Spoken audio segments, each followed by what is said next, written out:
1 win at arch rivals Brighton on Sunday was just the tonic for Oliver Glasner to come into this one with.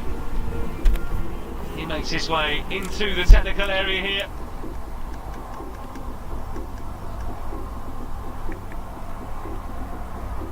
And Palace in their change colours tonight of yellow with blue trim, ready to take on Mikel Arteta's Arsenal side.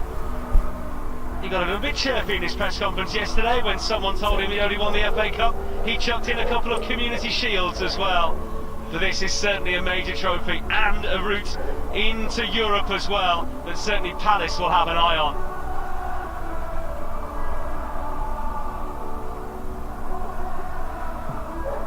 The referee for this one tonight is Andy Madley, who was in Championship action on Sunday as he took charge of Norwich against Burnley. More EFL competition for him, but a big tie here at the Emirates. The last time Arsenal played Crystal Palace in the Carabao Cup, it was the season that they last won the trophy back in 1993. Here and now, boss Mikel Arteta is looking for his second major trophy in charge of the Gunners to solidify so much of the good work he's done over the last few years. The Eagles travel from South to North London, buoyant after winning at Brighton, and are at the quarter-final stage of the competition for the first time since the 2011-12 season. Brief stoppage here as referee Andy Madley tries to sort one or two things out. Tierney will take this throw. Manu is away on loan at Real Sociedad last season in San Sebastian. I imagine the type of football he'll come up against today will be a bit different from La Liga. You know, Palace already there, starting the game, just trying to gain a bit of territory. Long ball up from Dean Henderson. I wasn't ready, yo. A tactic that's worked really well for them so far this season. It's a looping throw forward by Tierney, looking for Gabriel Jesus, who got a bit of a kick to the Achilles or calf there. A really painful one for him. And a big opportunity for him as well. Hasn't had a regular starting place this season. Yeah, that's right. He had such a bright start to his Arsenal career, but he'll be looking to get back on track. Like I said, they hasn't really been able to nail down that spot. And a few questions asked of him. You know, I think he really needs to start grabbing some goals just to silence a few of those critics. Ethan Monieri, who we just got a sight of there as well. He's 17-year-old starting for Arsenal tonight. His 2 starts for the club have come in this competition. Another opportunity for him. Tierney. Big header out by Trevor Chalobah, who scored one of those goals at Brighton on Sunday. Step forward here for Gabriel Jesus, but seen off by the ever-impressive Maxence Lacroix. Yeah, great defending.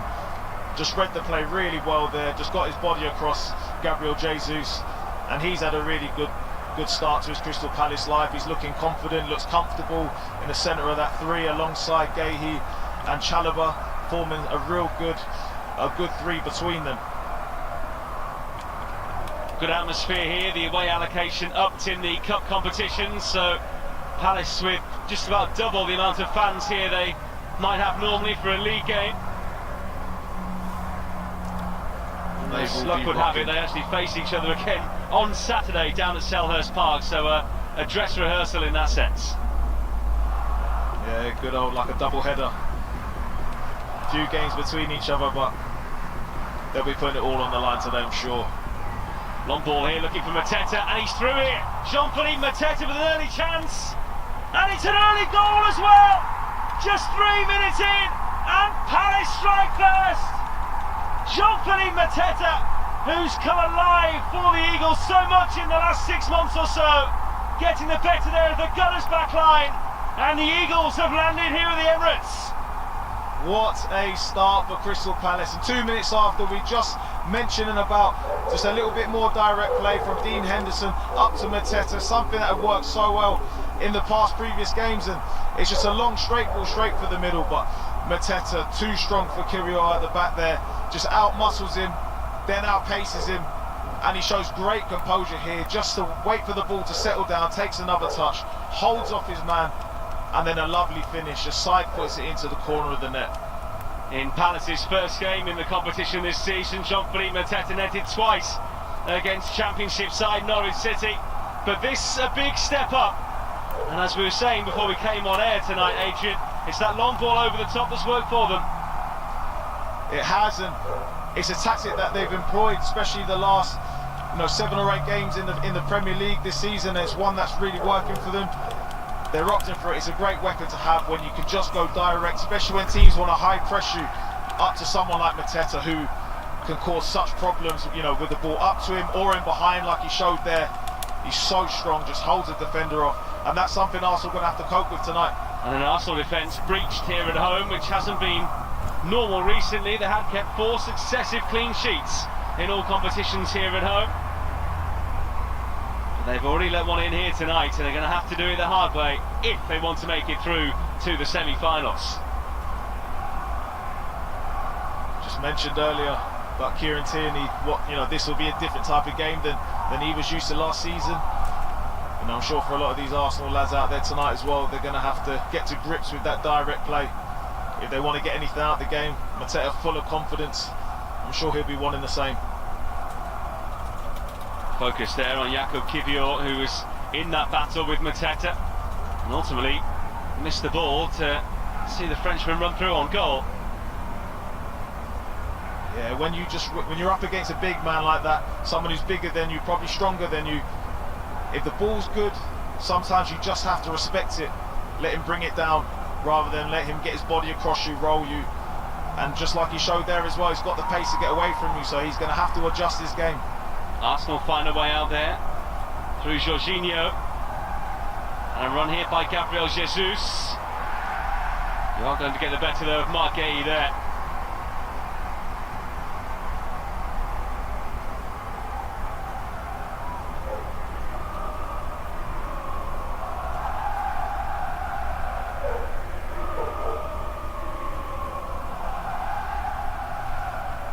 So Crystal Palace leading here after just 6 minutes. Goal coming some 3 minutes to go now through Jean-Philippe Mateta,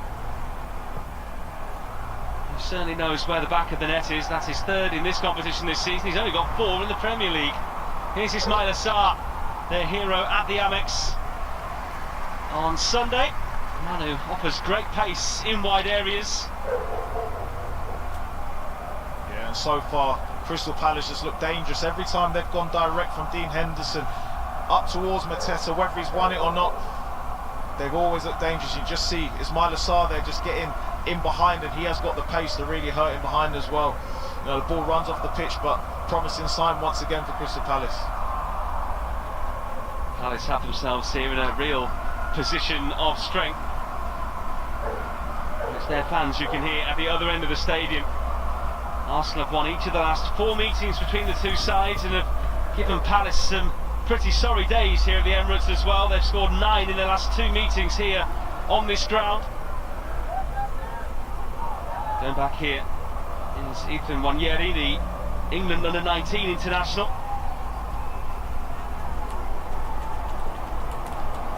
Sterling trying to fight his way through, but giving away a free kick. There have been some question marks about Sterling in recent times as to why maybe he's not been playing, why he's not been getting the chance, but Mikel Arteta says there's nothing in it, it's just a selection problem that he's got in his mind at the moment.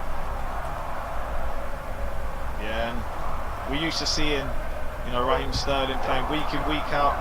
At Man City, he didn't have, the best time of his career at Chelsea, so hopefully he can just regain that form, but he has to get his way into the side, and it's proved tough so far in his Arsenal career. Here is Sterling. Nwaneri. A little bit of talk about him as well as to where he exactly is going to fit into this Arsenal side, and Mikel Arteta speculating that he might actually end up being a number 9 for them, but playing pretty deep here at times. Top up by Jorginho. Jurrien Timber. Nwaneri. Drifting, feeding it there nicely into Mikel Merino, who brings in Tierney. Claims of handball, it is behind for a corner. There is no VAR in the competition at this stage. Football as it used to be, corner kick it is. Yeah, and Chalobah's hands right by his side, to be fair, so it would have been harsh had that been given. But that much better from Arsenal so far. First time they've been able to get the ball down, just get to their rhythm, build up in that three at the back, and they've cut through Crystal Palace quite well there. Had to be some Arsenal defending by Chalobah on the wing. Well, Palace have the lead, but whenever there's an Arsenal corner these days, expectations do go up a level. They look dangerous every corner. Like I said, interesting to see what happens here. So 3 goals from corners they've got since the start of last season. Arsenal train entering the platform. Touched on and off the line. Close to scoring another there. Wanyeri. Back to Leandro Trossard. Nice ball into Timber. Another challenge inside the area the home fans weren't totally happy with there. Gabriel Jesus trying his luck. An easy take there for Henderson. Great clearance off the line there. Another corner, another dangerous opportunity for Arsenal. They look so good off corners. They all just congregate at the back, wait for the other team just to be looking all at the ball, and then they make their movements, and they're just so hard to deal with. Arsenal could be in again. Over this time by Trossard. They're starting to click into gear. Something's happening for them. Yeah, they're just gaining a bit of momentum now. They're on that high press, winning the ball back high up, something that Sterling does really well throughout his whole career. Good cut back there to Trossard, but you know, blazed over, and I'm sure he'll expect to do better by a player of his standards. On by Mateta. Sarr chasing and forcing Kipior into dealing with that there.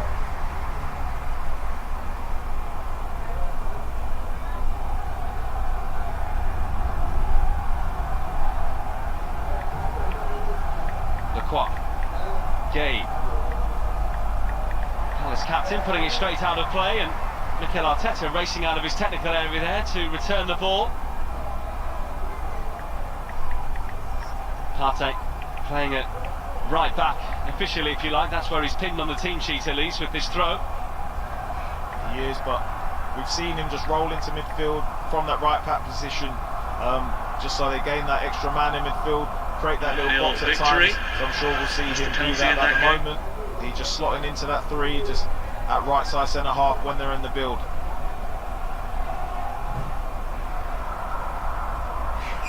Here is Partey.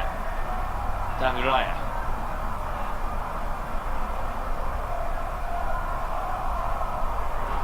Raya's first involvement on the field, at least, in this competition this season. He actually played the 18-year-old Tommy Setford in their previous game at Preston. But Raya getting the call for this one. Mikel Arteta's undisputed number one.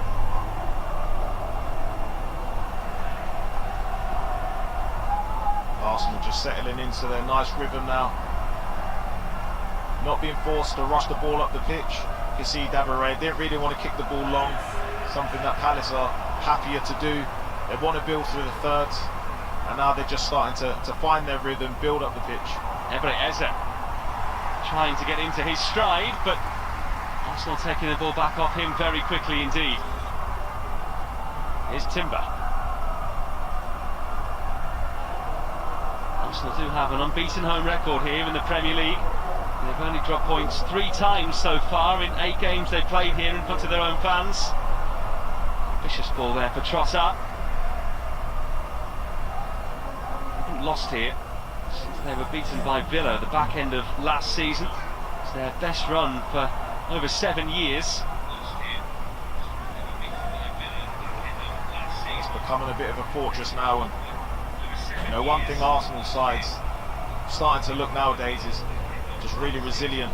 You know, that bit of extra bite in the side. You know, they look strong all around the pitch, and I think that shows in their home form.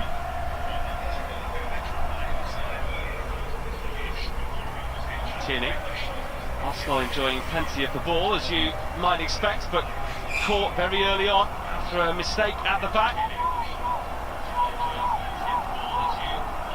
I think the game settling probably how Crystal Palace would have imagined the game to go. Arsenal with most of the possession, forcing them back a little bit. happy to try and catch Arsenal on the break, and just trying to make it hard for Arsenal to play through and break them down. They've got loads of pace at the back, so their back line isn't staying too deep at the moment. Happy to get in a foot race in behind as they back themselves. Palace have the throw here, taken by one of their own, Tariq Mitchell, in through their academy. Actually part of AFC Wembley earlier in his career. He might be heading back there if Palace can get through another couple of rounds. Sarr in a position from which he can often profit. Ismaila Sarr, it was deflected and shoveled away there by Raya. Throw into Arsenal, but it could have been a lot worse for them. Yeah, terrific regain from Ismaila Sarr there. Just that first ball, just pouncing on a little bit of uncertainty there, and then he's so direct. He just drives straight at Tierney and then gets a shot away, and a good effort in the end, but a good save from David Raya. Crystal Palace have only ever been to the semi-finals of the League Cup.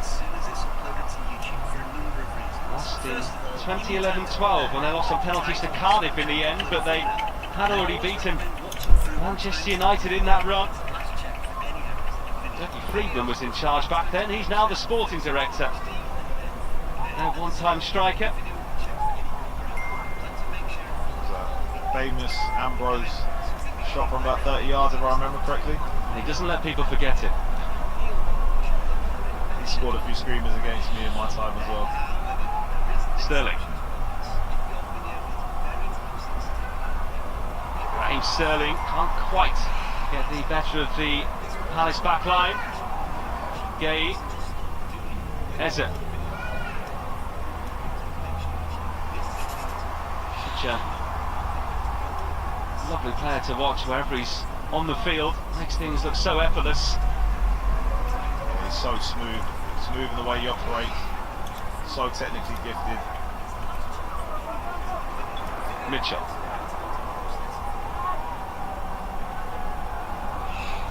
Jefferson Lerma, the man who cleared that Arsenal chance off the line a few minutes ago. Caleb Fora, the teenager, getting stuck in a bit too much for the referee's liking. Free kick Arsenal. Yeah, a little bit of a late challenge, but plenty of enthusiasm from the young lad. Nice and direct, gets the ball, driving at Tierney, no nervousness about him, playing with that youthful freedom. He's a good start to this game. It's been a rapid rise for him. He was playing for Welling just 3 years ago in the non-league pyramid.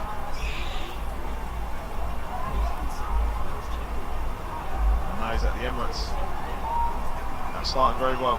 And I can tell you, having visited Welling, there's quite the contrast between these two stadiums. On it goes from Mikel Merino. Trossard running here at Kafora. Trossard taken away by Lacroix in front of his goalkeeper. Sarr. Arsenal have had just over 70% possession so far, and they're given the advantage here by the referee. That was better in the challenge from Kirill there. Got up early to win the header. Gets above Mateta. Partey dispossessed, and Arsenal get the free kick. Emre Eze could well have been away down the left-hand side there. I don't know, looked a bit fortunate there. But he needed that because Eze was away. Is that a soft award for you? Did go through his leg slightly. Yeah, I think he's gone through the man first, but I think at Welling that wouldn't have been given. But yeah, the right call from the ref. Another set-piece opportunity here for Arsenal. They've scored 19 goals now in their last 7 games in all competitions. They've really upped the ante in recent weeks, but were really frustrated here against Everton on Saturday. It ended 0-0. The away side didn't have a single shot on target. Ranieri was favoured to take this here. Sterling pulls wide. There's a big group of red-shirted players at the back. Ranieri. Partey was in there towards Gabriel Jesus, who wanted to wait a fraction too long for it to come down. Tierney. Partey couldn't trap it. Gay humps it here to Eze. Found himself in an Arsenal sandwich and wins a free kick. Done well for Palace there. They dealt well with the wide free kick. And you see him here just driving, trying to win something for the team. Just give a little bit of respite for Palace. Being under the cosh for a little bit there. But you can just feel it every time Arsenal get a set piece. You can just feel the anticipation of, waiting to see what's going to happen, what they're going to do. Eze went for the spectacular there from that free kick, and David Raya would have been very embarrassed indeed, but comfortably over the top in the end. That's the confidence he's playing with right now. Yeah, you're right. We talked about his technical ability, and he's someone who, if you wanted to have a go from there, he's the man that you'd want to in a Palace shirt. Henderson, a long way from goal. He couldn't handle it in the end, had to use his head instead. Throw by Sterling. Onyeri's got a pretty free role in this side. He's popping up all over the place. He's won the throw. 20 minutes gone and Palace hold their lead, but are having to do plenty of defensive work here. It's been forced back into that low block now. Arsenal trying to play through. They're happy to play over the top. Causing Crystal Palace asking a few questions of their defence now. So far they've dealt with everything well. Partey waiting for someone to make themselves an option. The whole lower tier behind the goal is pure Palace fans.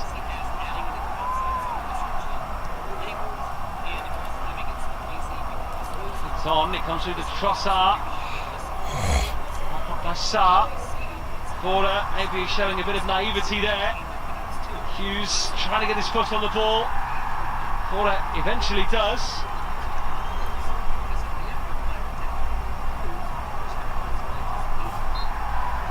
Given away by Sarr, and Palace just have to keep their heads a bit here. Things are starting to hot up. Yeah, Arsenal just increasing their momentum now. A few shouts for a penalty there, but nothing in it for me. Raheem Sterling. Trying to remind everyone of what he's still got to give tonight. He's only 30. Been in the game such a long time now. Eze.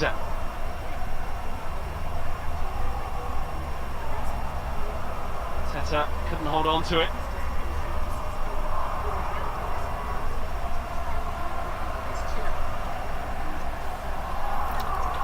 Timber. Moving inside tonight to accommodate Partey alongside him at right back. Some people may disagree that it's exposure to Tierney. Trossard. Darting run again. Free kick, and surely a yellow card this time for the right back, who is going to be facing a long final 3 quarters of this match. Yeah, and he won't want that. He won't want to be on the yellow card 1v1 against Trossard. Trossard's got the better of him the last 2 1v1 duels and just gets a little bit overeager there, just dives in instead of just staying on his feet. Just said there, it's going to be a long end to this game for him now. He has been 1v1 a good few times. Well, he's only had fleeting appearances in a Palace shirt up until now. There's a couple of minutes against Fulham back on the 9th of November, and he's been on the bench since then, in and out of squads. Featured for the under-21 side this season, in league and cup competition as well. But this totally different proposition for him. Arsenal organising themselves here. Must be a bit disconcerting if you're a defensive player watching a group of 5 of them who are about to run and attack a high ball into your penalty area. Yeah, it's the fact that they all stand, they just congregate all behind you. So you're trying to keep your eye on the ball, you're trying to keep an eye on where they are, but they're all on your blind spot, and then they just move late, and you can just see 3 of them, their job is to just block, just to create, just free one of them up to get a free header. And they do it so well. Have to reset here, and Hughes has to take a couple of steps back behind the foam. Trossard for Arsenal. begin Punched away by Henderson. Decisive goalkeeping there, just what they wanted. Just starting the streak because you Practically out this time by the Frenchman Lacroix. bad the Twitch discovery system Yeah, another is. set piece dealt with really well. Dean Henderson coming and helping his team out. A good punch on the ball. But Arsenal just regaining that possession again. Onyedi, lovely close control. Let's go over to twitch.tv Looking for a way out. How do I find this? Eventually finds Raheem Sterling. I'm gonna check the top 3 or 4. 10K viewer, 500, Timber. 30, 600, 200, and this is recommended for you. Most people sort by height. Jorginho. That's a nice pick out by Gabriel Jesus. That's good. If you're He's starting, onside. how many viewers do you have? 1, Sterling. if your girlfriend has your stream open. 2, if you convince your friend. 3, if you Partey. have that one viewer who's just really, Timber. really likes the one-on-one personal Half connection. very What you far guys advanced don't there. see is the thousands, hundreds. I have Kivio. just That's the head of Tierney.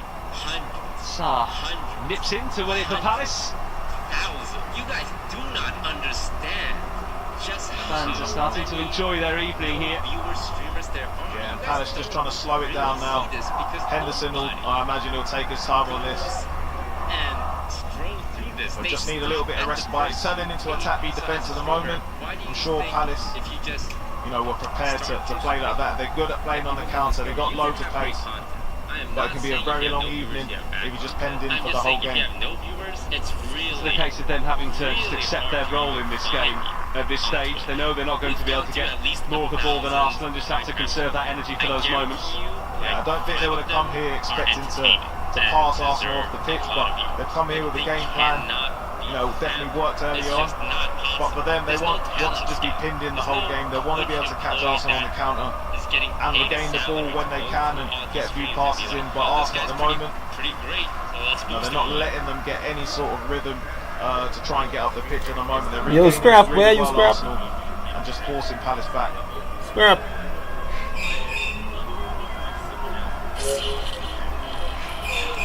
Henderson. Put in a man of the match performance at Get rock, Brighton boy. at the weekend. Made so many important saves to keep the Seagulls at bay. They will have to be performing similar heroics here tonight.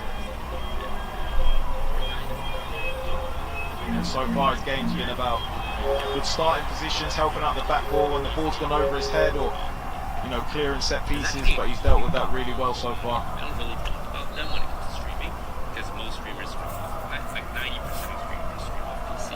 Right? There's one asshole in the chat that says that. Hold up here. Everyone cares about Jeffrey Mateta with the only goal so far. Found himself through on goal after a mistake by Kivio at the back. Yes, Was able to just roll it home past the goalkeeper David Raya.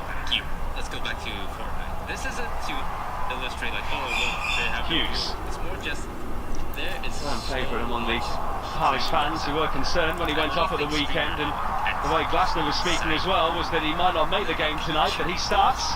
You don't see Yeah, he's massive. Throw in here, sorry, very far advanced down the touchline. And that's something they'll want, just gain a bit of territory, force their way back up the pitch.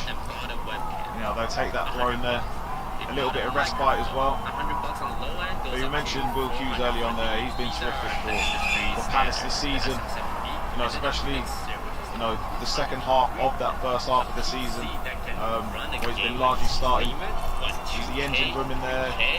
A lot of quality comes from him as well. He's had a few assists in the league, so they'll be looking for a big performance from him again. He'll have to put in a good shift.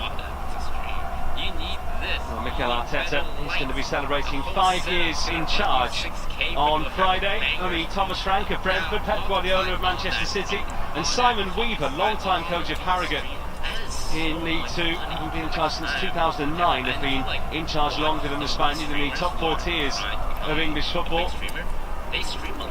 He's raised a glass of wine. He said, don't drink wine, but it will be a special day. So 5 years in the job. A club this size is something very big indeed.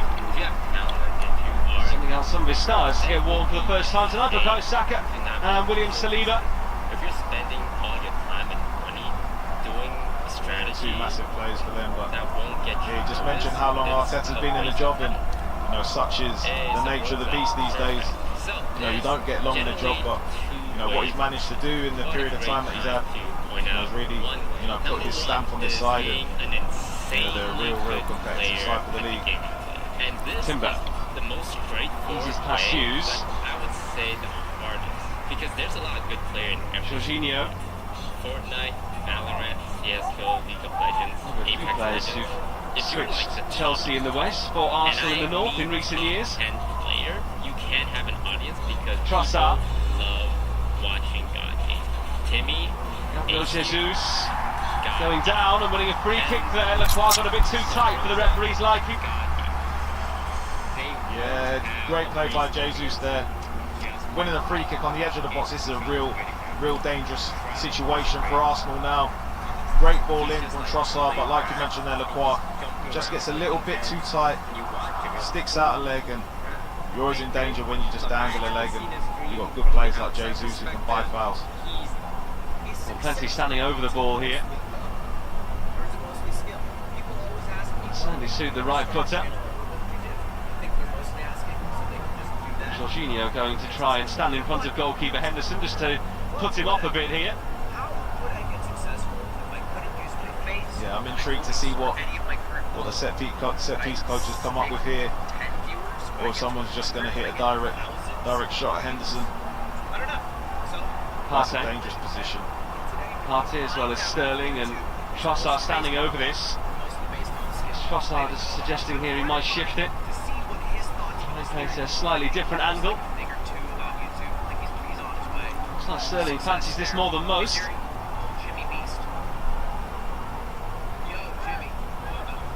Partey standing there for the power shot, which we all know he's got. Like I said, Sterling's really eyeing this one up. Just have a good record against Crystal Palace. 7 times he's found the net against them over the years. But his last goal here and now came against Bolton in this competition in September. It is Raheem Sterling for Arsenal, and it's well saved by Henderson. He knew where it was going and got a strong hand to it. And it needed a great save. Sterling there gets so much diff on the ball. I thought he was standing real straight on for it, but he just got great dip, just up and over the wall. It was a great hit, but needed a real good save from Henderson, and he gets a good strong hand there. Just over half hour gone here at the Emirates. Arsenal assembling again. Pretty vacant 6-yard box is about to be filled. Trossard loops it long though. Free header for Marino. Too high for anyone else. It's just so hard to stop. They all congregate all at that back post. Whether it's 4 of them or 5 of them, you just know that they're just all blocking just to create space for one person to have a free header. Marino gets the free header there. You see he's supposed to just nod it back across goal, but just gets a bit too much on the ball. But Arsenal, from every set piece so far, have looked like they got something up their sleeve. I don't think when you started playing football or when I started watching it we'd have said that set piece coaches would have a mural of themselves in a tunnel near the stadium, but that's the situation that Arsenal have at the moment. Nicolas Jobert is the man who comes up with all of their innovative set plays. I'd say probably didn't expect that from a team higher up the table, because I think it's quite normal for most teams to try and utilise set pieces, and they're great opportunities to score goals, and I'm sure still such a high percentage of goals are scored from set pieces. But teams like Arsenal historically can score goals from open play at will, so it's just another thing up their sleeve, another string to their bow. Doesn't have that yellow card against his name now. Mateta couldn't bring in Sarr. Jorginho, Bonnieri has lost it. So's Hughes, but he's won it back again now. Sterling. Good game of football this, as Arsenal are encouraged to go forward. Gabriel Jesus, Marino. Gay was there for Palace to mop up once again. Their centre halves have been on top up until now. Yeah, just getting forced back again. Arsenal manages to nick ball of Will Hughes there after he won the ball back, and then just pounce a quick counter attack but just forcing that Palace back five again. They're just in that straight line of five at the back. Can't really get out. Their wing backs can't jump to the full-backs of Arsenal. It's becoming a long afternoon for Palace, but I'm sure they expected, to be penned in like this. Jorginho.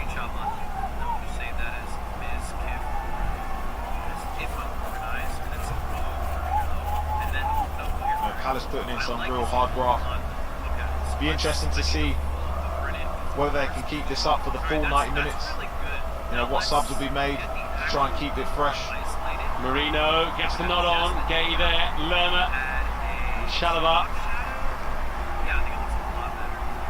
Teta right enough, but given away carelessly there by Ismail Assar. Yeah, nothing sticking up top at the moment for Palace, just so they're not allowed to get up the pitch. Everything that's going up to Matera at the moment, the centre halves are now doing well, whether they're winning it, they're all picking up the second ball, and then at the moment it's just wave after wave. One of 3 games in the competition tonight. Tottenham against Manchester United to come tomorrow.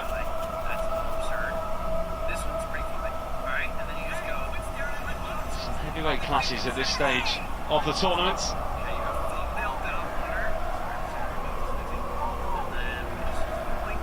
Partey to him. Gallagher rolls it here for Sterling. He's done really well and was caught.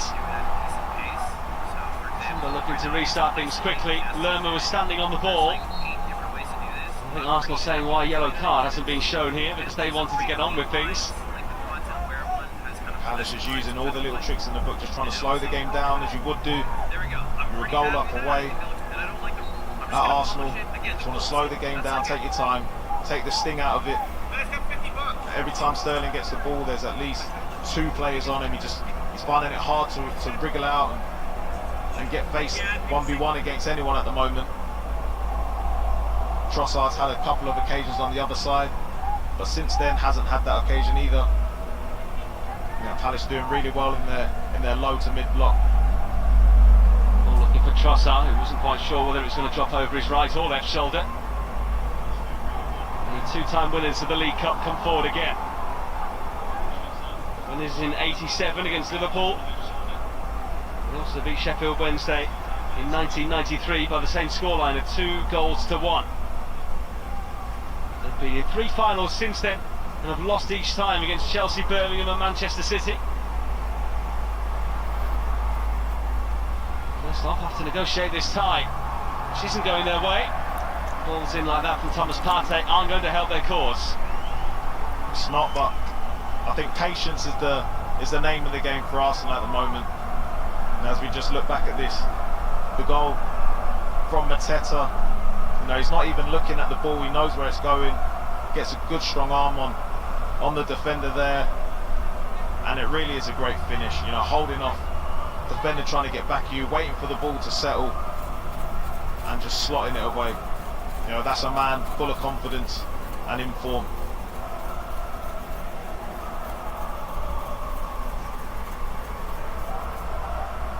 And who, when he first arrived from Mainz, maybe didn't look as though he was cut out for Premier League football. Couldn't get himself regular minutes or regular starts, but he's been a key man under Oliver Glasner, who is still in the early games in charge of Crystal Palace. Mateta trying to force it across goal. Hasn't even been in charge a year yet since he replaced Roy Hodgson back at the end of February. Lerma. Gay. Mitchell. This is what Palace need, just settle into a bit of rhythm for themselves, a little bit of respite again, just stop the wave of attack after attack that they've been pinned in for a long time. Back to David Ryan, who's had very little to do really. Couldn't prevent the goal, made one save after that as well.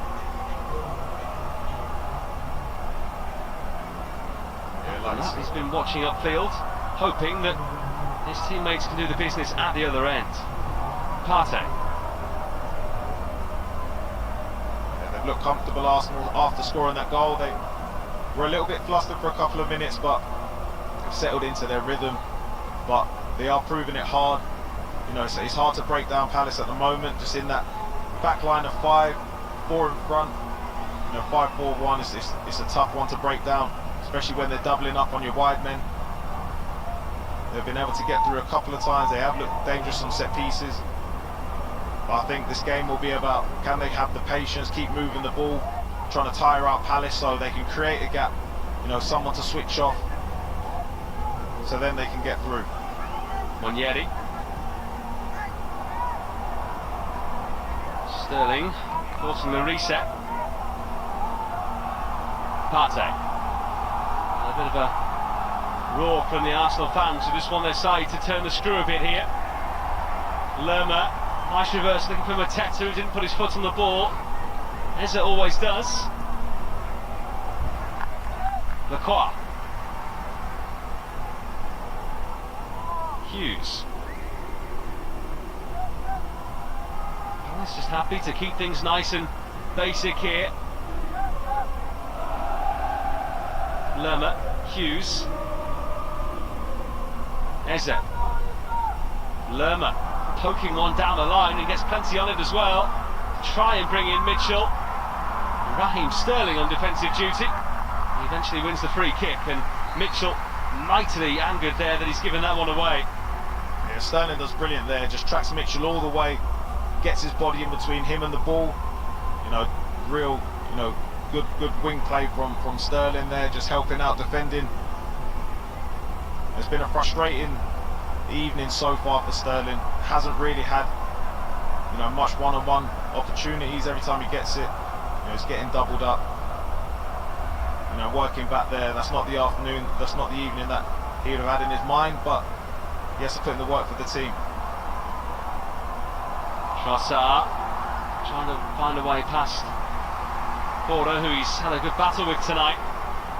Monieri, Sterling, looping, dipping, and nodding behind. It's another Arsenal corner. Latter stages of this first half. Terrific defending at the back post then from Kapora, because you know that Marino was lurking at the back post there. Thought he was going to have a free header, but he gets a great little nick, just puts it out for a corner. Happy to concede that one, because that looked like a promising position for Arsenal on the cross. You can see Palace leaving 3 up, splitting the pitch wide as well. Yeah, they're trying to cause a few problems, but Arsenal going the other way. But they're being brave, but they've got those 5 out the back post again. Now they move. In it comes, Henderson again gets something on it. Trossard, lovely feint. Not such a great cross. You need more from him there, because he does so well with the chop when it comes back to him. Sells a couple of players. When you've got that many bodies in the box, the ball needs to be right. He just overhit it. He's gone out for a throw in there. Like, Palace will be happy with that. They've dealt really well with every set piece so far, every corner. Dean Henderson with a good 2 hands to that one there. With such strength in reserve, as we've just seen on the bench there. Gabriel Magalhaes, Bukayo Saka, Martin Odegaard, Gabriel Martinelli and Kai Havertz all on the bench tonight. Is his temptation going to come pretty soon at half-time to mix things up or not? Well, since the goal, defensively they've looked comfortable, but they have struggled just to break Crystal Palace down. All their best moments so far coming from set pieces, so I'm sure he won't want to use, you know, some of the bigger hitters, but it's looking like he might have to at the moment. Tierney, away by Lacroix. Eze, his attempted clearance goes backwards. Sterling is offside. A few moans and groans there, and I think that just sums up the first half for Arsenal. You know, frustrating. Palace have done that really well, just frustrated them, slowed the game down. Been in a real good defensive shape they have. I've been really impressed with the way they've defended. You know, to a man. You know, really played to their strengths. But Arsenal just need to move the ball a little bit quicker, maybe get it out wide quicker so they can get those 1v1s in those wide positions. They definitely need to do something different in the second half. Click on by Sarr. Eze. Well, a big touch from behind there by Partey. Free kick Crystal Palace, and they will milk this for all it's worth. Yeah, then you will do. That little bit of respite again, getting up the pitch. You know, they kick the ball long. Sometimes you don't even want to win the first ball. You just don't want the ball to be retained, you know, under no pressure on the Arsenal side, or boom back. And that's just what happened there. And then they managed to get a foot on the ball, win a free kick, and now they've just gained a bit of territory. Now they're in a promising position.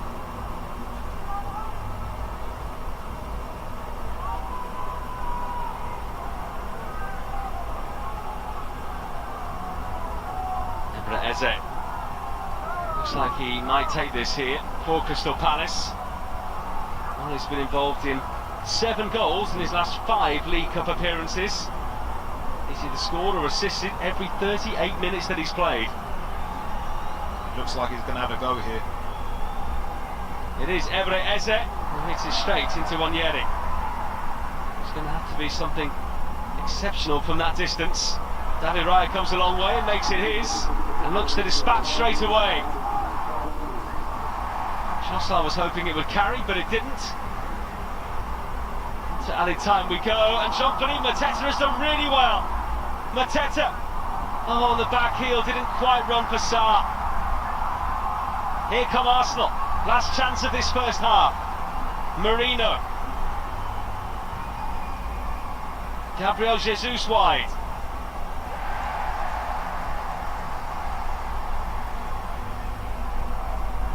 Throw that bounces beyond the smaller Leandro Trossard and through to Henderson. That should just about see Crystal Palace through to half-time. Halfway there. It's been a great first half performance by Crystal Palace. You know, that's one that they would have, you know, dreamt about, you know, coming into this tie. Early goal. Looked really comfortable, really solid, and just frustrated Arsenal. A few boos, murmurs of discontent. They had too many goals, and the only goal that did come was after just 3 minutes and 3 seconds through Jean-Philippe Mateta, getting the better of Jakub Kiwior, held his nerve and was able to finish for Crystal Palace, who at the moment are heading through to just the 5th semi-final in the club's history. Half-time here at the Emirates, Arsenal 0, Crystal Palace 1.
Welcome along everybody, it's half time at the Emirates and Mateta has Crystal Palace at 1-0 against Arsenal in the quarter-finals of the Carabao Cup. Good to have you with us, everyone. I'm Poppy Miller alongside Nico Cantor, Mike Gruller and Troy Deeney. Let's get to the highlights then from the Emirates and show you what's been happening in this first half. Obviously, it's a great start, isn't it, for Crystal Palace, who, when you look at where they're sitting in the Premier League, they're only 4 points off the relegation zone. Arsenal, obviously, in third place. 4 minutes in, though, this is when the goal came, Grell. And we showed this before the game, that this is individual defending, huge mistakes here. This is Kivior, I mean, this is... I'm lost of words for it, but Mateta has to do well. He has to hold him off. He has to make space. He has to understand the cadence here. When the goalie's coming, you see a little stutter there and has to still finish it off, but the defending is so bad there. And then after 10 minutes is the cross. Timber gets a little flick on it. We know Arsenal with the set pieces. They've got the set piece coach. He's sort of been really big in their game, but excellent defending from Lamina at the back post to clear it off the line. Yeah, and then Raheem Sterling had this free kick. It's taken care of fabulously by Dean Henderson. Those are Arsenal's two most dangerous opportunities. They're not as clinical. They haven't been stepping inside of Crystal Palace's box, and they haven't been able to put them away. Just a reminder as well of the other scores that's happening in the first half. Newcastle United, they're at 1-0 against Brentford thanks to Sandro Tonali's goal, and it is still scoreless at St Mary's between the bottom of the Premier League table, Southampton, and the top of the table, Liverpool. And just a reminder, it's Tottenham, Manchester United from London, that one to come tomorrow, 3 o'clock Eastern. Obviously for Arsenal, I suppose the good news is they've got a lot they can turn to on the bench. The question is, Troy, how quickly do you think Arteta is going to make changes, or do you think he doesn't feel like the game is obviously too far away from them right now? He'll feel like he'll have to, because I think it'll be an indicator as to where he's at. Because if he makes loads of changes after 60 minutes, he'll show that he wants to win this trophy and really go for the game. But also, you do have to keep in mind a lot of games have been played over the course of this last 3 or 4 weeks. And a big game at Selhurst Park. I know they're playing each other now, but playing at the Emirates versus playing at Selhurst Park is completely different. Emirates is lovely, nice stadium, nice changing rooms. You go to Selhurst Park, yeah, it's a little bit more difficult. Let's just put it that way. That crowd's intimidating, and I think he knows he needs all his best players ready for that Premier League game. Hasn't been anything new from Arsenal. Haven't created a ton of chances, only from 2 set pieces, which we know they're good at set pieces, but from the open play hasn't been much, and when Saka's not involved, like we said, it's not so inspiring. And then the individual mistakes at the back, even though they don't concede a lot, when they do concede, it's for these very juvenile mistakes. Unacceptable. Unacceptable. Starting centre back for I Arsenal agree. can't duck on an aerial ball. Duck. He quite literally dropped his head to try to get to the ball. You got to attack that ball. You got to get the danger away. Like it's basic stuff. And Kivior, who's been put into question so many times at Arsenal, keeps on making these mistakes that mark you as a defender. People will remember these mistakes. Anyone feel like Arsenal won't come back and win this game though? I said 2-1. To Crystal Palace? Yeah, I'm still comfortable with Forgot that. Troy, sorry. You two have gone for Arsenal though. Do you think Arsenal? I said Palace and penalty kicks. Oh, okay. Oh, sorry. You forgot. We did a What whole did you show together, say? Poppy. What did you say? I said Arsenal, but I'm worried about it. Okay, all right. Stay with us. We've got much more to come after this short break. We'll be back with more in just a second.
Welcome back, everybody. Well, the Carabao Cup quarter-finals continue tomorrow with a massive one from London. It's Tottenham against Manchester United. Our coverage will begin for you at 2 o'clock Eastern. These two teams are only separated by 1 point in the Premier League. There's so many storylines, isn't there, Troy, going into this, given that the season both of these two teams are having. Who needs this more, do you think?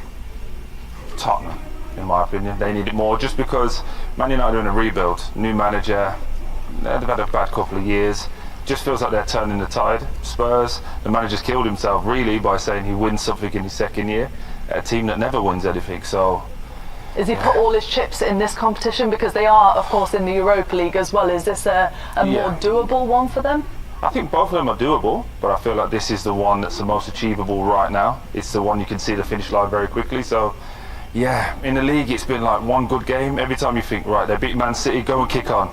Then they lose. It's like Spurs all the time. I see the clip of Ange, right, going to the fans, and he's going, "Are you talking to me?" And they're whistling him, and I'm not. And so obviously that tells you that he needs to win it really bad. And I think he also wants to prove his brand of football, that his way of playing will bring Tottenham a trophy, a much-needed trophy as a club, big picture. But for Man United as well, they want to win something. Amorim wants to come in and show, okay, we are moving in the right direction, because now for so many years they've moved in the wrong direction. That's how big this one is. High risk, high reward, right? You're 3 games away from winning a trophy, 2 games away from playing a final, and if you're going to go gung-ho like Ange likes going, maybe this is the competition to do so and walk away with silverware in your second year, as you promised, or as you...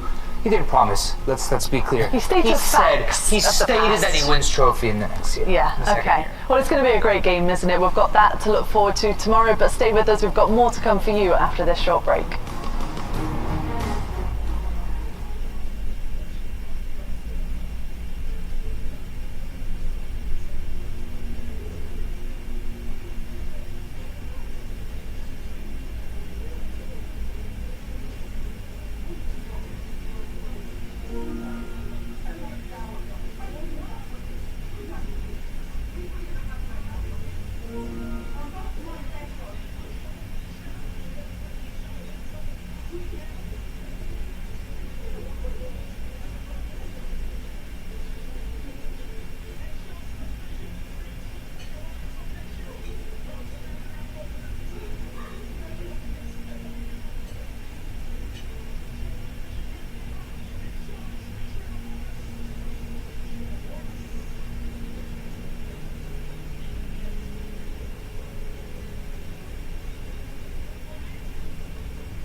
Welcome back here to the Emirates with Arsenal and Crystal Palace back out for the second half here.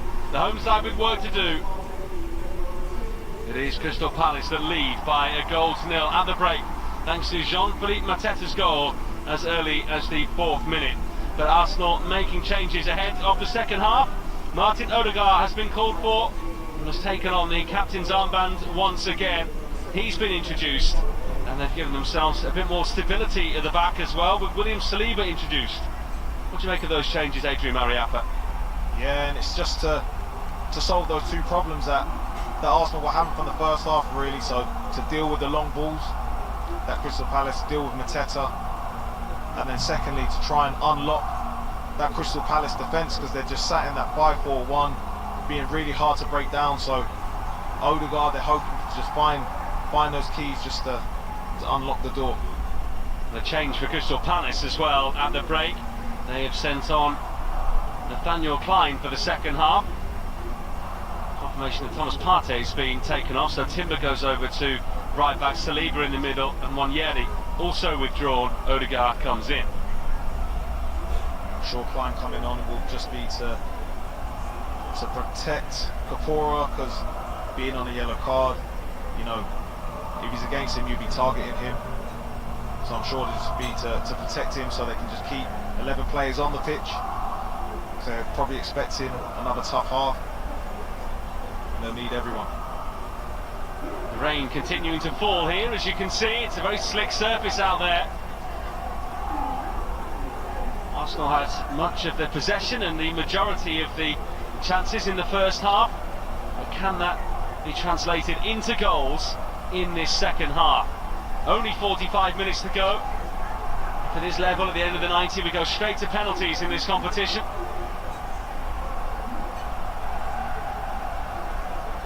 Here is William Saliba. He made his debut against Crystal Palace and is in good scoring form right now. He's netted in 2 of the last 4 games. Through he goes here to Henderson. I'm sure that will be some of the reasoning as well. Arsenal having so many set pieces in that first half. Saliba is definitely someone they'll be targeting to get on the end of them. Might be a way for them to get their first goal in the game. Lerma trying to watch that one go.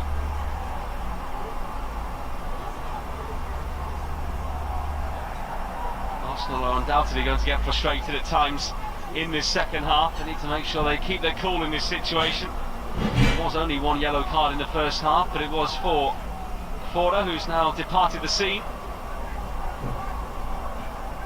Palace are unbeaten in their last 5 away games and have won each of their last 2 as well, at both Brighton and Ipswich. This undoubtedly, though, a big step up for them here tonight. They did win at Villa in round 4. Goals in each half. Another early goal actually through Emre Eze and Daichi Kamada as well, who is on the bench tonight.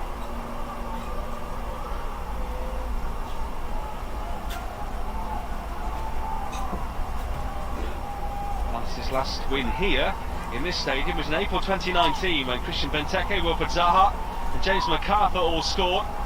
That's Arsenal's only defeat here in 14 matches against Crystal Palace.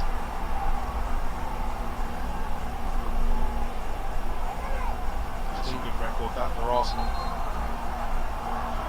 There's something to move forward with, but all records and streaks have to be broken at some point. That's right, and if Palace were to set out a game plan before the game, I think that first half would have been ideal for how they would have envisioned it going.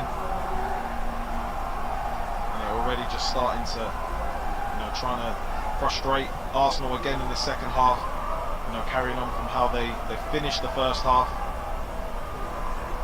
Kivior, Saliba.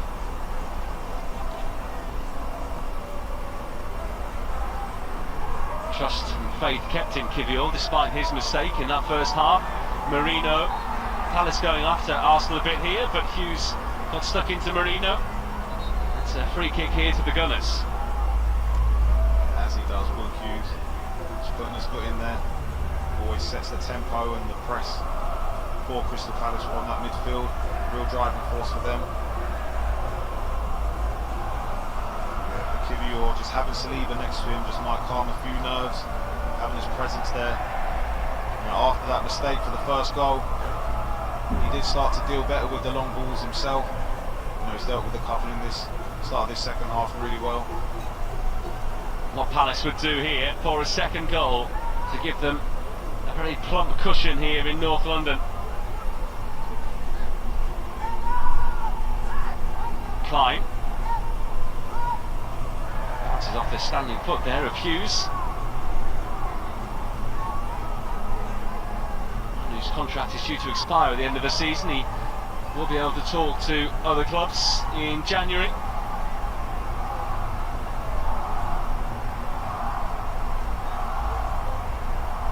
There's a handball there, like it was. Chalobah penalised, the Chelsea loanee. Just got a little nudge in the back there, just put him off balance. And he didn't want to let the ball go behind him, so he's handballed it, but I'm sure he would have wanted the foul for that.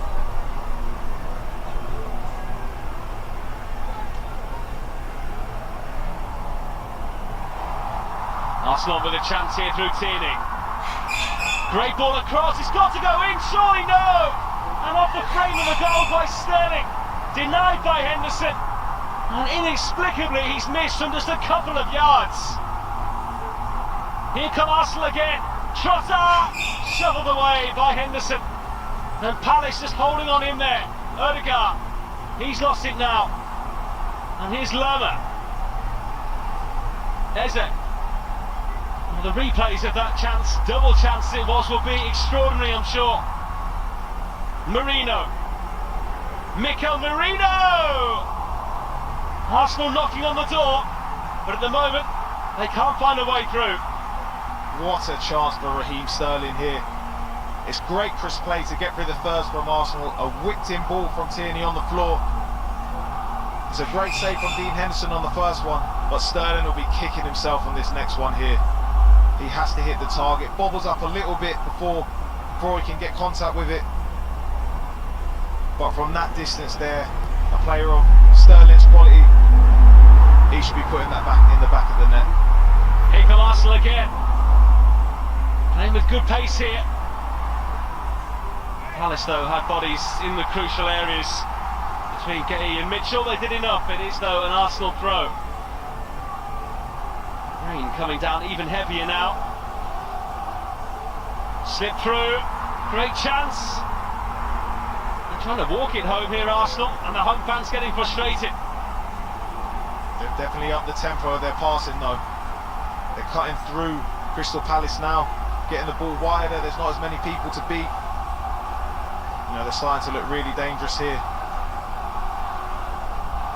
The home fans responding in turn as they get behind their side. Well, their most passionate fans away to our right-hand side normally have been displaced by the Palace away contingent tonight. They've had to take up position on the far side as we look across. Sterling. That's not a bad ball. Trossard couldn't control. Away by Klein. They're asking lots of questions of this Crystal Palace defence now. They seem to be getting through the midfield a lot easier than they have been all game. Straight at that defence. A few last-ditch tackles happening, last-ditch blocks. Kivior. Tierney to Jorginho. Arsenal moving the ball at pace here. Timber. Odegaard. That's a great ball. Gabriel Jesus. He's in! And he scored! Arsenal on terms, and it's taken them just 8 minutes in this second half to find the equaliser. Gabriel Jesus profiting in this competition once again. And for Arsenal, they'll be hoping that is just the start tonight. Palace's back line has been unlocked. The Martin Odegaard here with such a great ball forward to give Gabriel Jesus the chance. Yeah, and that's what Odegaard's brought on for. It's a great pass through the lines all the way to Jesus.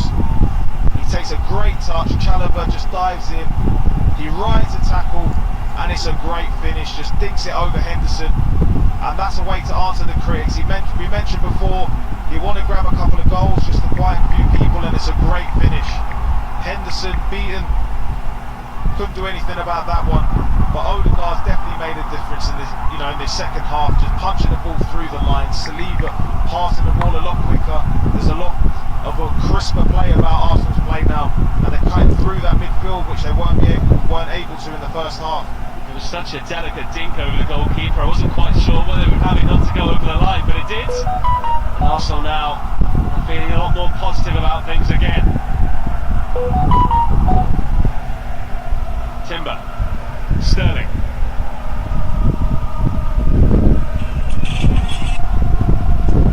Saliba.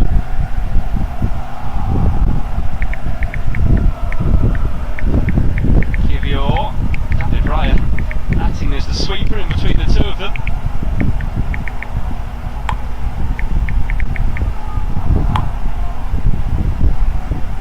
Adrian, I know you're playing in non-league at the moment. Your goalkeeper right on your shoulder like that? 你利亚这员太有对，还后面生活的， More teams are having their keepers involved in the build-up play, stepping into the back three or the back four, just like David Raya done there.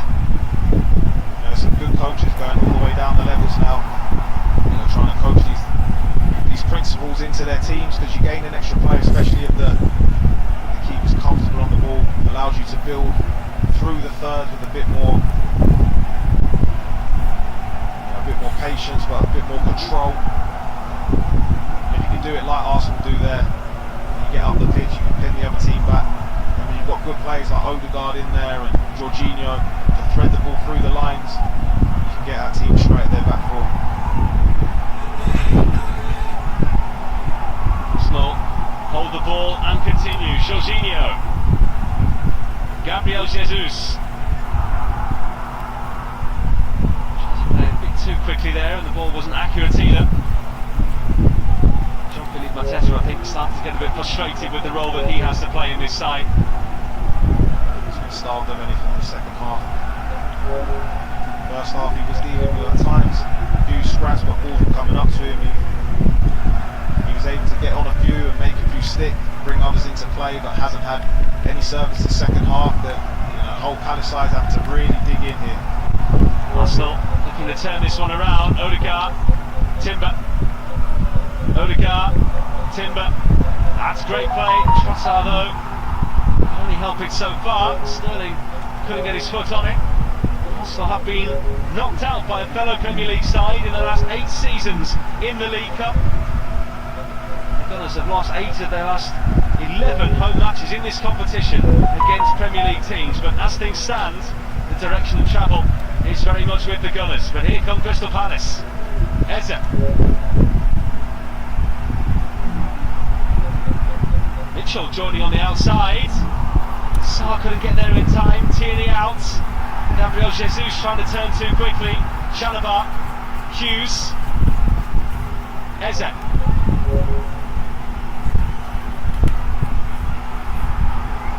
Arsenal with Gabriel Jesus down. Klein.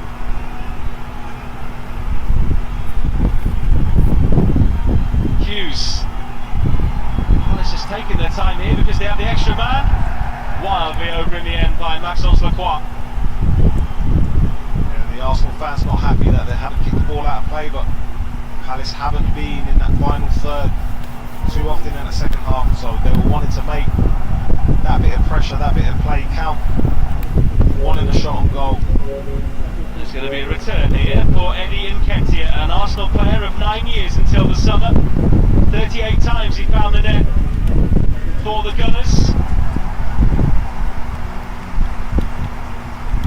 They're getting soaked tonight in the stands, and he is going to replace Mateta here as Palace switch things up in the final third. I'm sure he'll have a point to prove. He'll want to grab a goal in this tie. Mateta coming off, we said that he was starved of a bit of play there, starved of any balls for that second half, so maybe they'll just adopt maybe a bit of a different way of trying to get the ball forward, trying to play in behind. Eddie Nketiah running off the shoulder, trying to get in behind the defence. Fresh legs up there. Eza taken off as well. Palace's star man, but no one bigger than the team, and clearly the boss thinking that Daichi Kamada is going to perform a certain role for them in the time that remains. Yeah, and I think knowing that if the tie goes to 90 minutes, it goes to penalties as well, probably has an influence on some of these changes. Eze coming off, centre midfielder coming on, a bit more stability in there. Gay. He came on, hasn't had a great season so far with Crystal Palace. He once he's netted for them, and it was against Queen's Park Rangers in this competition in September. Scored 6 times last season for Arsenal. This has 28 Premier League appearances now. Marlon putting a foot in. Ketia trying to knock and run. Odegaard, Sterling.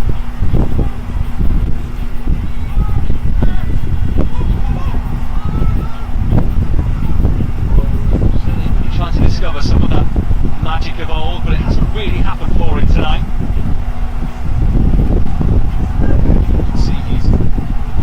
Trying, he has limited space to operate in, a few flashes. Where he's looked really sharp, what he really could have done with that big chance that he had at the start of the half. Let him out, he would have taken a lot of confidence from that. Marta nearly doing the splits there, much to the amusement of the Arsenal fans on that side. Into the final half hour. Saliba. Just trying to put Chalobah under pressure. Odegaard. And he gets lucky there with that ball through. It's whacked away by Chalobah. He's starting to try and make things tick, isn't he, for the Gunners? But they've lost it here now. A chance to come forward here for Jefferson Lerma. Klein. 33-year-old delivers.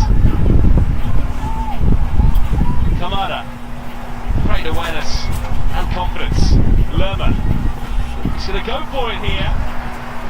That might just be Palace's first attempt of the second half. But David Raya was never going to let that one go past him. He's got a tough half for Crystal Palace. Got the field really well there. Jefferson Lerma with a long range shot. Nice and comfortable for Raya though. Get back on the attack. But those changes that Palace made, you can see they just wanted to freshen up the legs. Kamada been straight into the thick of the action as well. They're going to need to have a lot of energy on that side. Timber pushing forward. One of the midfielders dropping outside him, and then Sterling, so he has to double up as well. It's a tough job on that level.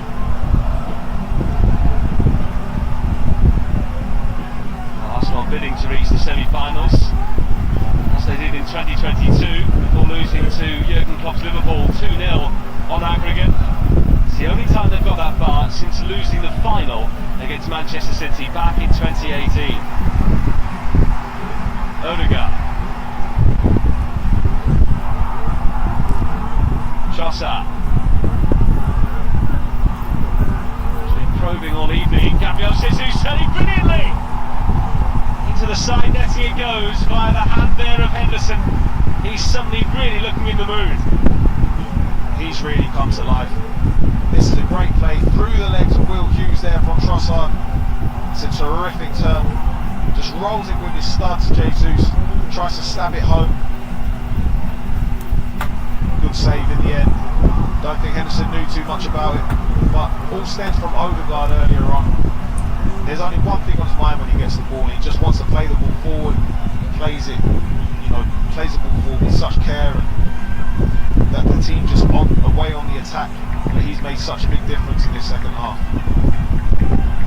Arsenal corner. They always set up in the same shape. You never quite know where they're going to go after that. Trossard. Odegaard. Gives Trossard another go. And Trossard digs out the cross, but Henderson had the height to cope with it.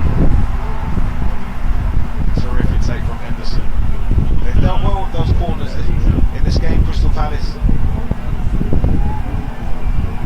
They're really tough to deal with. We've seen so many teams over this period really struggle to deal with all those players starting out the back, dealing with the blocks. See that possession level there for Arsenal. In the second half, in isolation, they've had 92% of the ball. It's a big jump up in the first half, even though they had the majority of the ball in that half as well. I mentioned the changes. Thought it would be a tough afternoon. Maintaining those levels when you're defending for 90 minutes is hard, especially when you play 2-3 games in a week. Trossard. Might run through there for Odegaard, who's advancing as well. Still building up some momentum again. Gabriel Jesus. Trying to get fancy there was Marino. Arteta pointing where he wants the ball to go. Orchestrating things from the sideline. Jorginho. Saliba.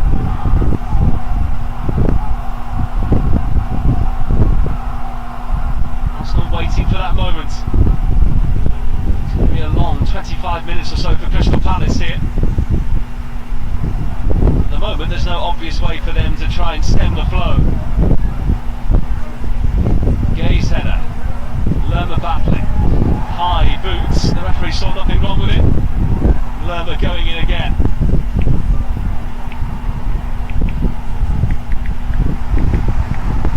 Palace just can't get hold of the ball for any sustained amount of time. The tactic of playing up to Mateta in the first half or a respite didn't work in the second half. Mainly due to maybe a few different changes that Arsenal made. But Arsenal, Palace just need to try and get their foot on the ball, try and bring their wingers into play to carry them up the pitch. But at the moment it's just relentless pressure, and that will be wearing them down, heavy on the legs, and it'll be tough to play against. USA head coach Mauricio Pochettino in the crowd tonight, alongside his assistant Jesus Perez. Taking in a game here.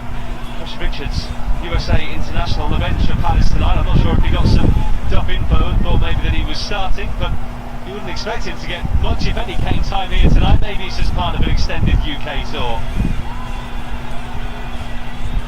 I'm sure he'll be doing the rounds, seeing all his players.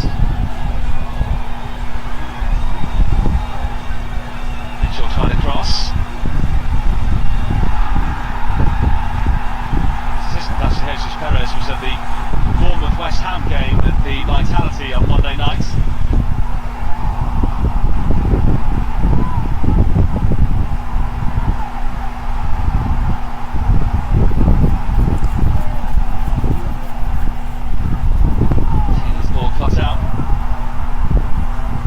Saw a glimpse there of Rob Holding as well, who was sat in front, who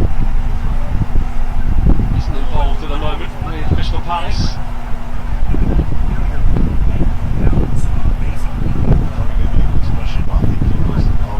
It was, sorry, you are right, exactly. Who is now playing with Bromley, I think, in the lower leagues. Yeah, I believe he is. Had a stint out in Australia. Well, there's going to be a change here for Arsenal. Miles Lewis-Skelly is going to come on. His first Premier League start against Everton here on Saturday. Mikel Arteta not willing to run the risk of this one going all the way to penalties, and it looks like Bukayo Saka might be called for here in a second as well. We've already seen the impact that Odegaard and Saliba had coming on in the second half.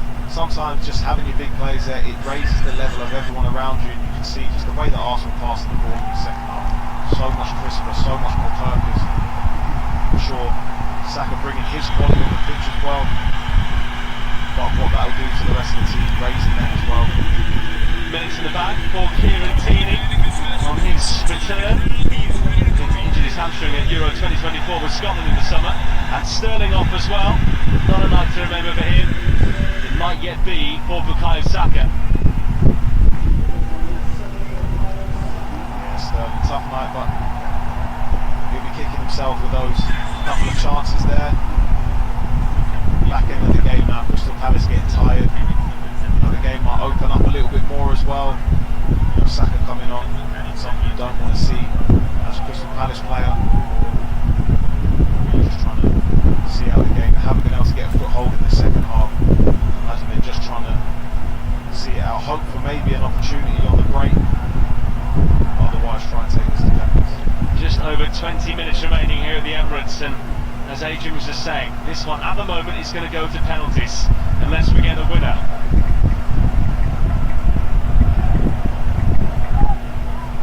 Kiwior by the Poland international. Italy starting from Spezia in Italy last summer. Been a regular in the League Cup side this season, haven't played every minute, but moment to forget tonight in the opening minutes of the game. Arsenal have recovered since. Ball zipping through to Henderson there as Gabriel Jesus scampered after it. Odegaard once again. A bit of disguise on the pass. Odegaard passed to Jesus with a great run, but he's always looking to play forward. You just see him just always wanting to probe, try and get those attackers on the ball. And that's been the big difference in the second half. First half was a bit too slow side to side from Arsenal, even though they had good possession. Odegaard, Marino, straight at Henderson. Solid Palace defence it was in the first half, but gaps are starting to appear in the second. They are, and it's a tough job in there for Hughes and Lerma. You know, it feels like they're playing against 3-4 men at times. The players rolling into midfield from the back, dropping in as well from the front positions. At the moment, it looks like they can't get near anyone, and Arsenal straight at their defence.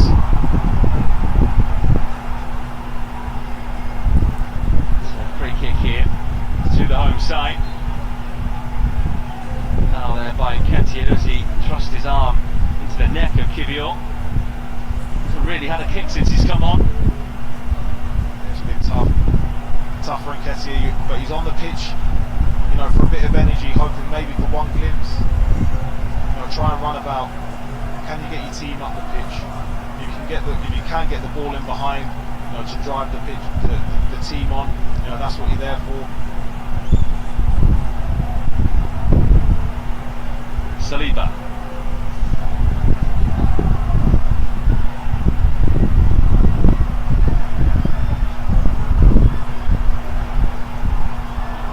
Trying to force it through.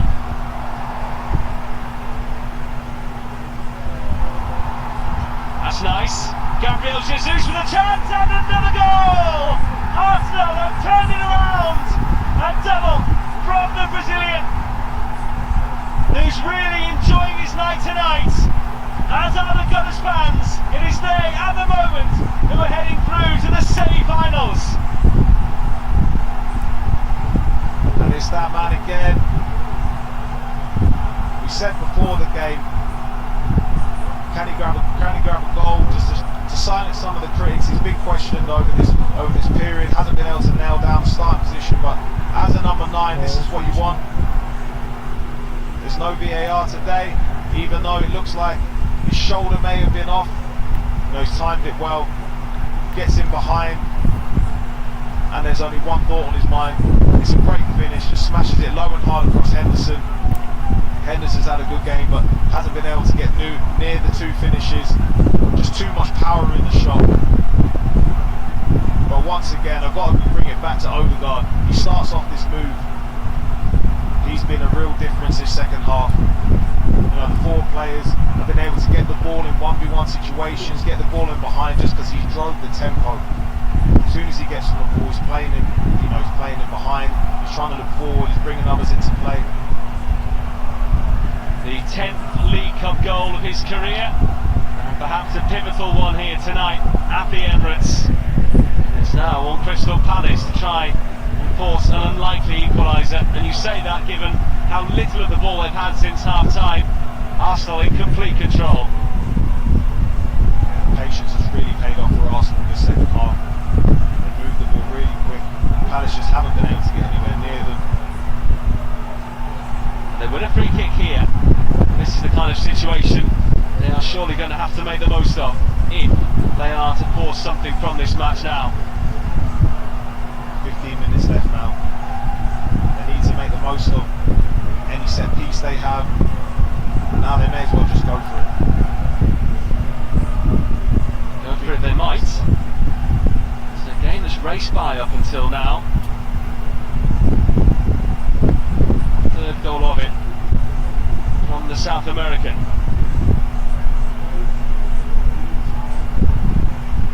Saliba got something on that, not got enough on that.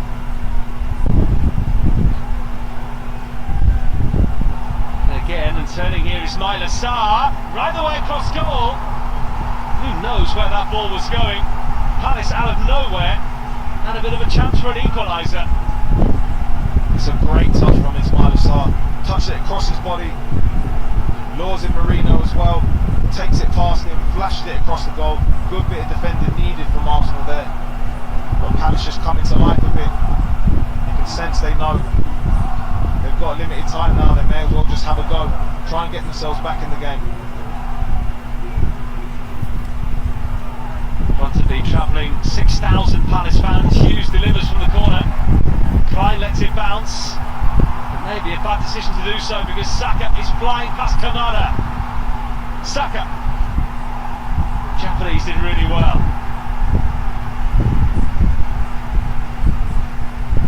Miscommunication at the edge of the box there. Klein just holding off his man, thinking Kamada was going to come onto the ball. Kamada thinking that he's going to go for it.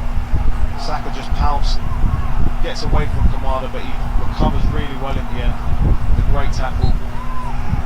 Does that goal take the heat off the likes of Saka to perform, having been sent on, or has he still got to go full throttle here to get this game done? I'm sure Saka's on the pitch, he'll want a goal. You know, the form that he's in, and the player he is, I think he'll only be thinking about one thing. You want to get the team over the line, but the way that he does it is just to produce moments of quality for the team.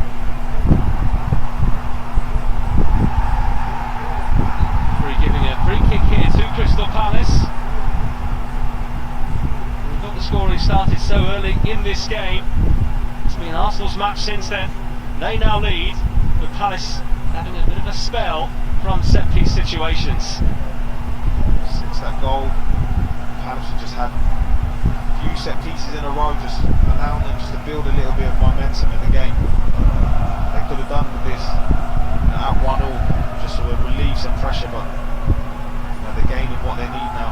Hughes, past Lerma. Chalobah trying to rescue it. Clumsily is given away the free kick for the foul there on Miles Lewis-Skelly. Frustrating from a Palace point of view that Chalobah just had to force him wide. But looking at the goal again, it's a great pass through as well from Saka. But the composure from Gabriel Jesus, dips his run in. No question in his mind what he was going to do. Low and hard, across the keeper. Two great finishes from him today. He'll take loads of confidence from that. Arsenal go route one, Trossard trying to get there, and Henderson didn't carry the ball outside of his penalty area, even if the rest of his body did, according to the referee. That looked like a close one. That looked close. I think he has kept it in. I think he has. That is very, very close. But it is close. Good thing he's got those long arms. Like I said, their whole body was outside, but he just managed to keep the ball inside the box. He's had a couple of nervy moments like that tonight.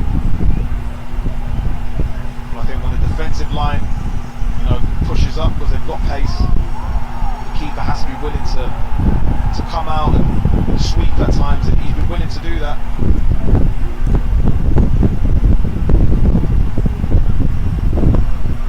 Gay.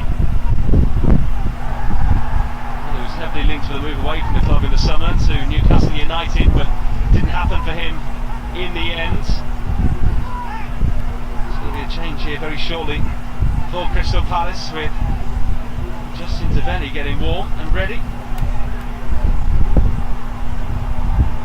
Mitchell, Ketia,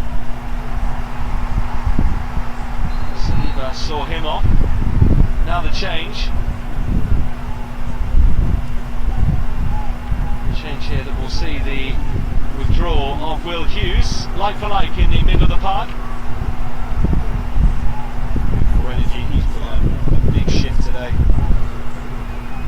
don't know how much ground he's covered there, but just freshen it up. The last 10-11 minutes of the game, they really need to just push on, have a go at trying to get back in the game. All in Scotland, but a Northern Ireland international, made his debut against Luxembourg last month.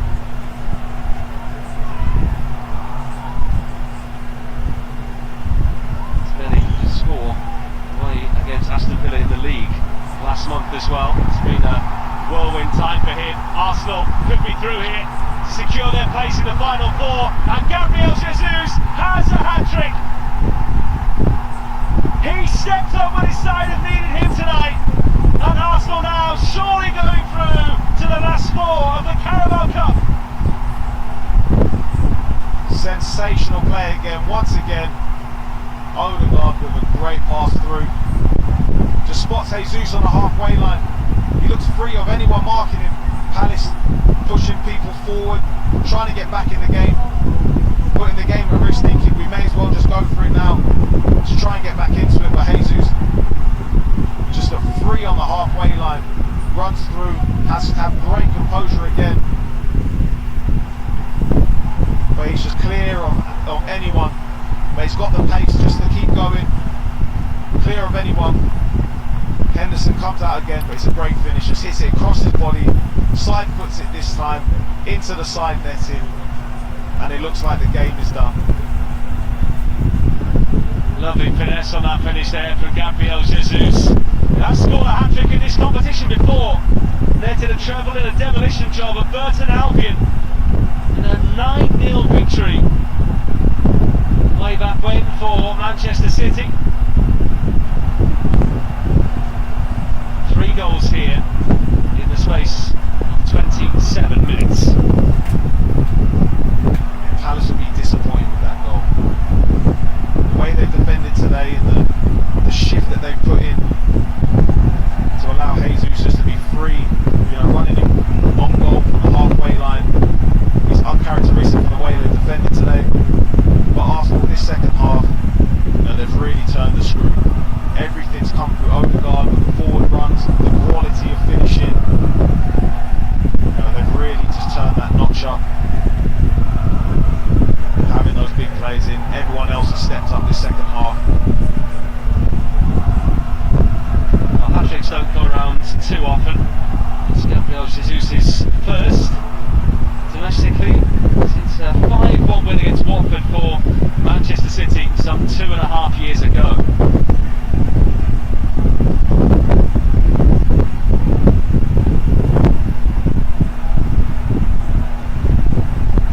Kibio. The Emirates feeling a much happier place now. Arsenal looking set to be in tomorrow night's draw, which will take place following the conclusion of the game between Tottenham and Manchester United. Unless Palace can come up here with the late show, it's not like they're going to. They're still having a go, they're still trying to get themselves back in the game. But you just can't help but feel it's too little too late. The way they started the second half, you can have control without the ball, which is how they looked in the first half. The second half, the game just looked like it got away from them. Didn't have any spells of possession at any point, couldn't make anything stick when it went up top. So this second half has been a real tough game. Saka's offside.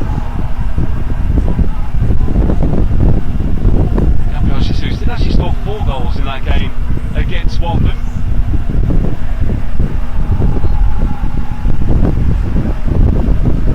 All his finishes tonight taken really well.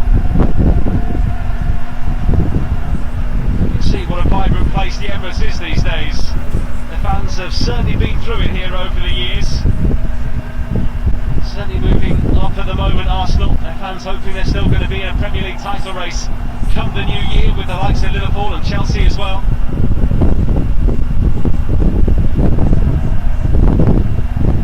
If they keep playing how they have in the second half, got no doubt that they'll be up there coming in the season. Clyde to Nketiah. The Arsenal boy comes back and Crystal Palace are not done just yet. Just the second goal for the club. Both have come in this competition. And this game has a different complexion entirely. I'll tell you what, as headers come, that is a really difficult header. The ball's come in, it's not got much pace on it. It is a sensational leap from him. He just jumps early, attacks the ball, and Raya just can't get anywhere near it. Sub finish. Now they've set themselves up for an ending of this game. Unbelievable hand time there from Nketiah, the former Arsenal player of 9 years. Did Saliba get tight enough? Did he want it enough? Maybe got a bit comfortable. The game's been like that for them this second half. You wouldn't expect Eddie Nketiah to have a free header in the middle of the box, especially with Saliba there. But he does, but gotta be honest, he's still got it all to do. It's a great lead. He's in the air for such a long time, but then he's got to guide the ball in. The ball came in without a lot of pace on it, so he has to generate the pace himself. That is a real class finish from him. Gabriel ready to come on here for Arsenal to make sure they can get through here. Tony Mitchell first off coming off for Palace. Jeffrey Schlupp comes in.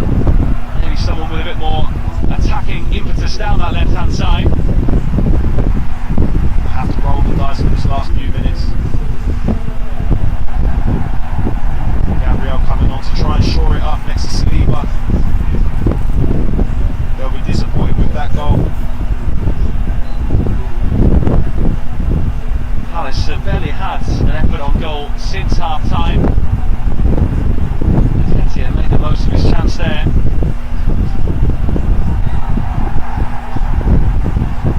Staying down here is Miko Marino. Don't want to buy time now, try and time waste. Eat up those minutes. Palace will just be eager to get this ball back in. Just roll the dice. Just have a go in these last few minutes. See if they can nick another one. Force the game to penalties.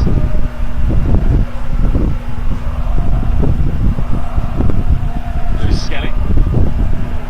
Glasner gesturing towards the referee that Arsenal are taking too much time here. He's off to get the ball back in play. Player being told to get on with things here. Only 18, but he knows all the tricks. Those tricks that you learn from the more senior players in the group. It has to be done, it's all part of the game. Nketiah trying to make himself a nuisance there. There's another throw to Arsenal, who are edging ever closer. From a Palace fans' point of view, they're now hoping that that ball, when it goes up, is going to have significant time on it, but without any VAR in this competition, without any injuries of such in this second half, I don't think there's going to be too much time. Yeah, I don't think so too. There's only been a few subs. Palace will be hoping there's a few minutes on the board here. Quite honest in his play, all about going down, trying to continue, and a handball here in the end as it is against Trevor Chalobah. He asks how and why, but he was almost leaning on the ball towards the end there. Not sure if he got a little nudge in the back here. I think he's just trying to buy the foul. Sometimes the referees go for them. He's facing his own touchline. He's got nowhere to go. He's just trying to buy a free kick for the team. The referee hasn't gone for it. He's got a leg covered in paint now. He's going to be hoping there's plenty of shower gel afterwards. First, a free kick to defend.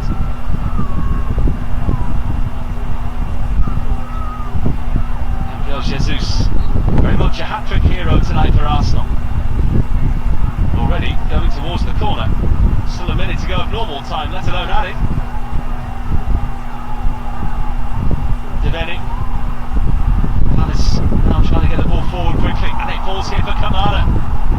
Schlupp. Nketiah's made the run. Eddie Nketiah here for Crystal Palace. The balling wasn't too bad, but just edged away in time by Saliba. You do get the feeling Palace are going to have one more big chance here to try and force a penalty shootout. Kelly just trying to keep hold of the ball there, just waste a bit more time. It's a great pass behind by Jeffrey Schlupp. Okay, just couldn't sort his feet out to get the shot away. I think he wanted to shoot, was going away from goal. Saliba defended really well, they didn't dive in, just stayed inside him, made him make the decision. But they've got another ball now. Lerma looping. 5 minutes of additional time. So Palace still have that chance, but Lerma had to let that one go. Lewis Skelly, by the way, yellow carded for the delaying of the restart there as he tried to keep the ball off the field. You always run that risk, especially at this stage of the game. You will take it long, trying to keep hold of the ball, but you'll take it if it helps your team advance into the next round. Just trying to kill the momentum that Palace are trying to build. Looks like Arsenal might just have done enough here. So they try and get back into the semi-final again of this cup they've won twice, but not for over 30 years.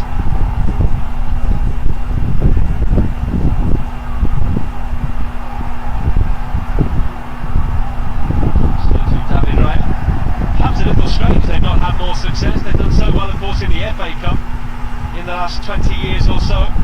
Plenty of victories this side of the turn of millennium in 2002, 3, 5, and in 2014, 2015, 2017, and 2020 as well. But they are due a League Cup. The League Cup, in the few years, prior to this, many of the big teams maybe didn't see that much value in it, but always change a lot of players, especially the Premier League teams, rotating their squads. But nowadays, everyone wants the silverware, so they're going as strong as they can while making a few changes. You see Palace, they've been strong all the way through. It's a real opportunity to get to Wembley and win some silverware. Schlupp has to try and deal with this. Odegaard eventually got the touch. Has had an impact for Arsenal since half time. Can any Palace player have an impact here in the 3 minutes that remain at the Emirates? That's up ahead of Schlupp. There'll be another 30 seconds gone. Arsenal have a man down at the moment in Jorginho. Clever play from Jorginho. Maybe he does a bit of cramp. Wasting a little bit more time there. Just trying to run the clock down, see this game out for the team.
it there.